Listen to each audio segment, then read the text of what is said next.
I can't believe we basically just got a live action version of the Insomniac Spider-Man games. That's so crazy. Guys, it's that time of year again. A new Marvel movie's out. The new Spider-Man is finally here. Spider-Man: A Brand New Day. My name is Nova, this is Film Express, and here is my review of the 4th Tom Holland Spider-Man film, Spider-Man: Brand New Day. Let's dive right in. Listen guys, I'll be fully honest, I didn't hate this. It's crazy for me to say, considering most of the MCU movies, they kind of just fill me with rage. This one was tolerable for the most part, and I know a lot of people really love this film, so I'll just keep my thoughts really brief, but for the most part, I thought this was kind of like a fresh take on the films.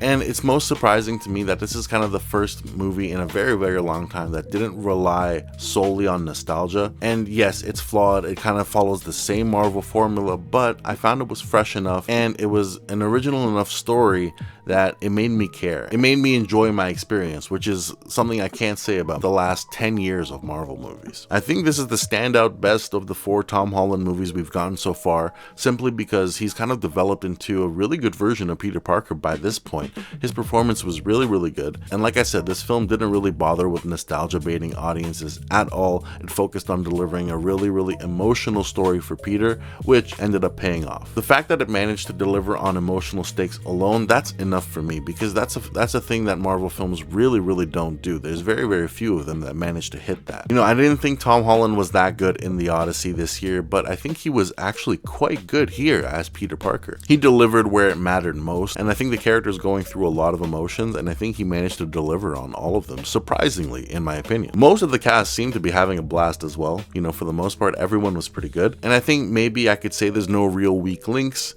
Some would argue maybe Sadie Sink is a little bit weaker than the rest. I think it's a bit of a mixed bag. I think she did have some weak scenes, but I think there was also some scenes where she really, really managed to pull through. The scene where they're doing experiments on her, for example, I think she really, really did a great job, and maybe it's spoilers by now, I think everyone knows, but she's playing the character Jean Grey, and it was interesting to see that character portrayed here, but I'm gonna be fully honest, I didn't really care. I didn't really care about the character nor the story too much. Regardless, in that scene, when the emotions mattered, when they were running experiments on her and we found out more about her past and we found out more about what's driving her to do these things, there was a little bit of emotional investment there. It kind of mirrored Peter's storyline as well. I think it really, really added to Peter's character and Peter's arc. You know, it's interesting now, as far back as I remember from the Spider-Man cartoons, they always had some episodes where there was an X-Men crossover. It's kind of crazy that the day is finally here. This X-Men crossover is finally happening, as well as a Punisher crossover, as well as the Avengers crossover. It's like a huge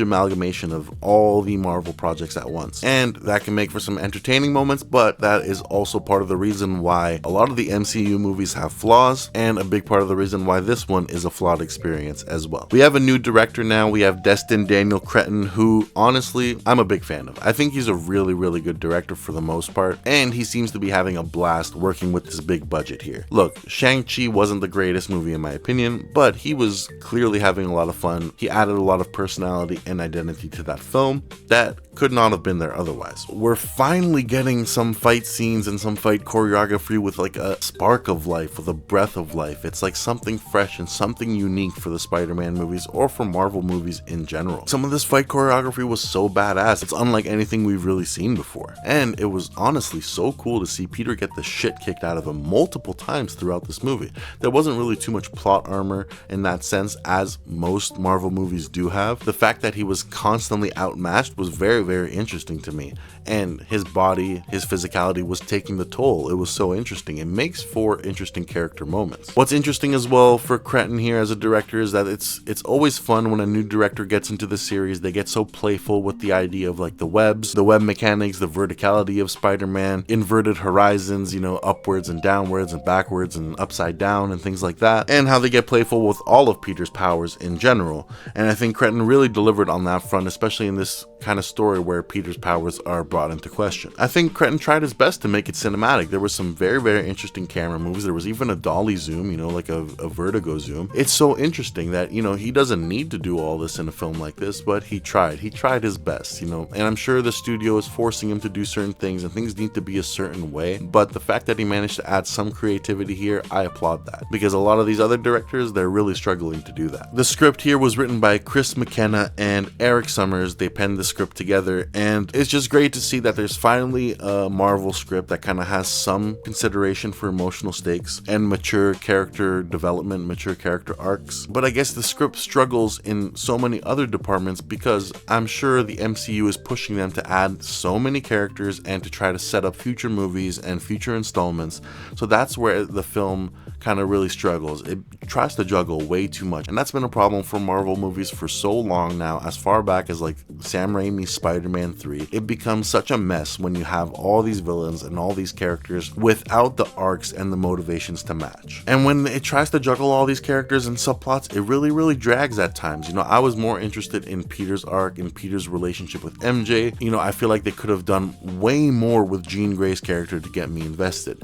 Instead, they focused a lot of time on Scorpion, which I didn't really care for. There was a lot of time with Yelena. As much as I love Florence Pugh and as much as she is gorgeous to see on screen, it kind of served nothing to the story except remind us of Thunderbolts. Kind of the depression angle plays a big part in both tales, but regardless, I don't really think it did much for this plot. And even Punisher, as much as I like their chemistry, it kind of felt forced to me. And like I said, I didn't really care for Jean Grey too much. I think they could have developed her a lot more and given her a lot more to work with. You know, her backstory and her flashbacks, they kind of give her some motivation to be evil. I get that, and it kind of serves a good purpose in that sense. But then this whole subplot with the DODC trying to do experiments on her, honestly, as cool as it was to see and as good as Sadie Sink was in the moment, it doesn't really serve a purpose. It's really unclear what they're even trying to do. And that whole storyline, the whole storytelling of that scene is very dialogue heavy, and it seems messy. It seems flimsy. In my opinion, it didn't really work out. MCU is always going to be guilty now of trying to add too many characters and wasting so much plot time trying to set up future installments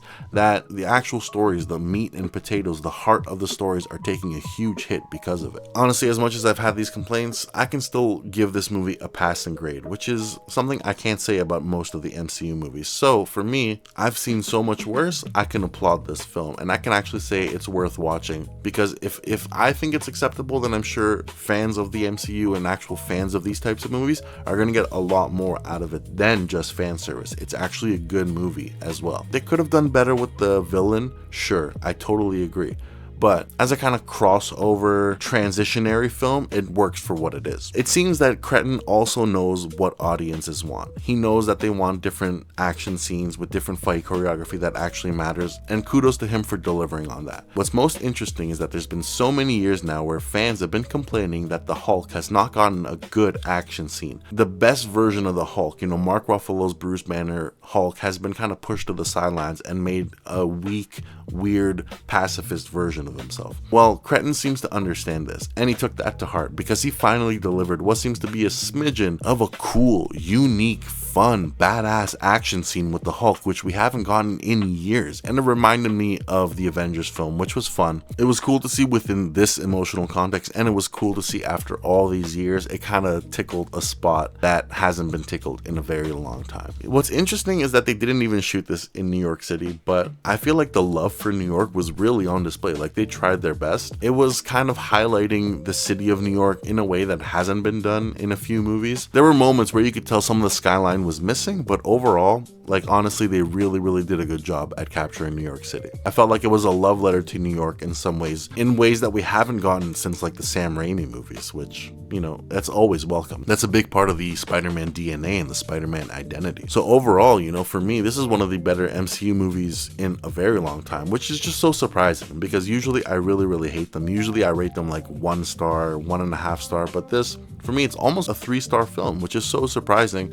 I welcome that, and I urge you all to go see it if you want. I know a lot of people have superhero fatigue these days. I definitely do, but I still always give them a chance. I'll give them a little pat on the back when they deserve it, and I think this one kind of deserves it. So guys, that's my review of Spider-Man Brand New Day. What do you guys think? Did you like the movie? Am I being too easy on it? Should I be more critical? What do you think? Let me know. Drop some comments down below. Let's have a discussion about it. I always love some discourse, so please share some comments down below. In the meantime, guys, please like, please subscribe, please hit that notification bell down below. It would help me so much. I did notice about 70% of you watching on this channel right now are not subscribed yet, so please consider subscribing. It would really help me out so much. My name is Nova. This is Film Express. I'll catch you guys on the next review. Thank you guys so much for watching. See ya.